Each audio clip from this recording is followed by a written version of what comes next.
Hello, and welcome to Teaching AI Fluency. I'm Zoe. I'm Maggie Vo. I'm Joe Feller. My name is Rick Dakin. If you're here, you've already been working with the AI Fluency framework. Maybe you've discovered something powerful in how it helps you think about AI collaboration. And now you're wondering, how do I share this with my students? That's exactly what this course is about. Whether you're teaching students or fellow educators, this course will equip you with pedagogical strategies, assessment approaches, and ways to effectively communicate the AI Fluency framework to others.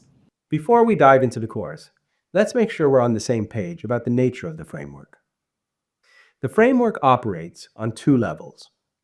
First, it describes what actually happens when people work with AI: the decisions, the communication, the evaluation, the responsibility.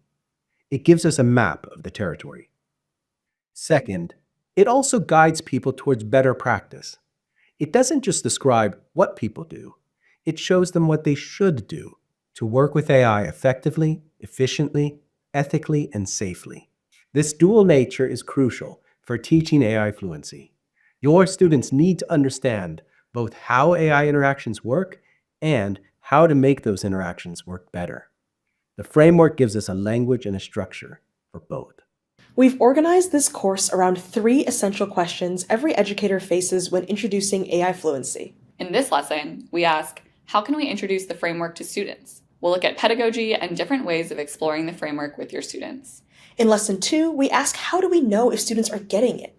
We'll look at assessment and how to measure and evaluate AI fluency. And finally, in Lesson 3, we ask, how do we connect this to what we're already teaching? We'll look at curriculum and how to integrate AI fluency within a field or discipline. For the rest of this video, we will look at pedagogy and different ways of exploring the framework with our students. In our experience, we found it useful to share the AI fluency framework with students using 4 different entry points or approaches.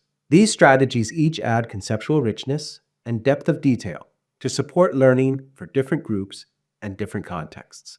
The most straightforward approach is to treat the framework as a linear process in which we move from delegation to description to discernment to diligence. For students just starting to learn how to work with AI, this approach feels natural, manageable, and intuitive. It's similar to how you might have first learned the framework yourself. This waterfall-style approach helps students build a basic process for their AI interactions and to approach the competencies sequentially. For example, you might structure a 4-part assignment, where Part 1 focuses on delegation and working through project planning.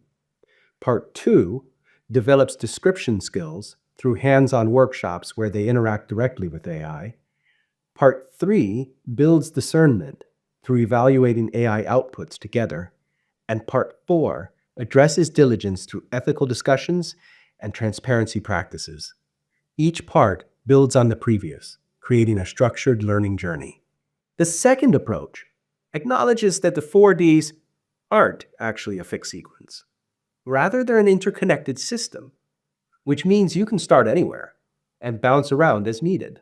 For students with more AI experience, this approach adds real-world complexity and flexibility. Consider these scenarios. Sometimes the problems that we perceive through discernment leads to entirely new delegation decisions. For example, a student evaluating AI-generated code might realize that the AI system they chose isn't suited for their programming paradigm, prompting them to reconsider their AI assistant selection.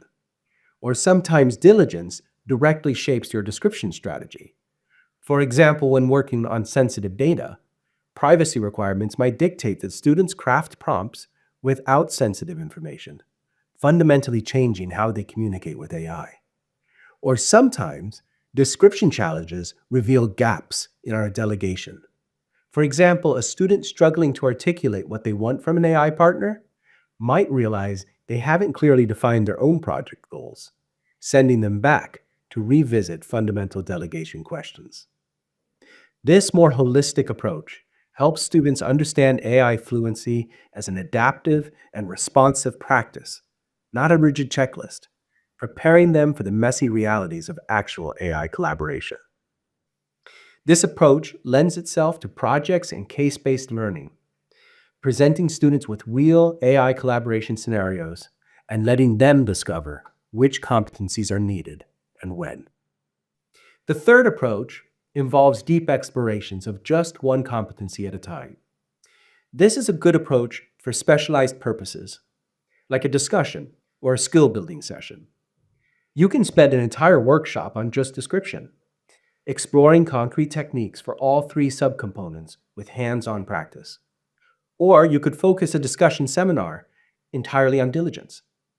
You could run 3 sessions on discernment alone, one on evaluating AI-generated content for accuracy and utility, what we call product discernment, another on evaluating AI's problem-solving approach, what we call process discernment, and the third, assessing whether an AI's communication style is helping or hindering the collaboration process itself, or performance discernment. This deep focus approach builds sophisticated evaluation skills that are relevant across many interactions. This more focused approach helps students master a specific area, allowing for nuanced exploration of techniques, edge cases, and discipline-specific applications without the cognitive load of juggling all 4 Ds simultaneously. The fourth approach, understanding AI fluency as nested processes or loops, represents the most conceptually rich understanding of how the AI fluency framework can be applied in practice. Once students grasp the basics, this approach helps them think more deeply about fluent AI interaction. Here's how this approach works. We can break human-AI interaction into 2 decision spaces. The delegation diligence loop handles the big picture. It involves strategic and ethical decision-making. What am I trying to do? How should I divide work between myself and AI? Which systems align with my values? How do I ensure responsible collaboration? The description discernment loop handles the moment-to-moment decisions. It involves the tactical, iterative work of AI collaboration. How do I communicate this specific need? Is this output meeting my standards? How do I refine my approach? In practice, these 2 loops constantly inform each other. Strategic decisions shape tactical execution, and tactical discoveries reshape strategic thinking. Teaching AI fluency is about helping students develop values, judgment, and practical skills, while fostering more thoughtful approaches to human-AI collaboration. We've kept this course fairly flexible, as we don't know your situation, your subject or students, or your constraints.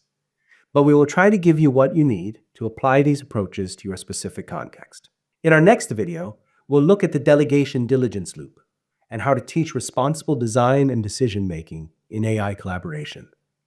After that, we'll examine the description discernment loop and how to help students build effective collaboration environments with AI. Together, we can help our students navigate this transformative technology with competence and confidence.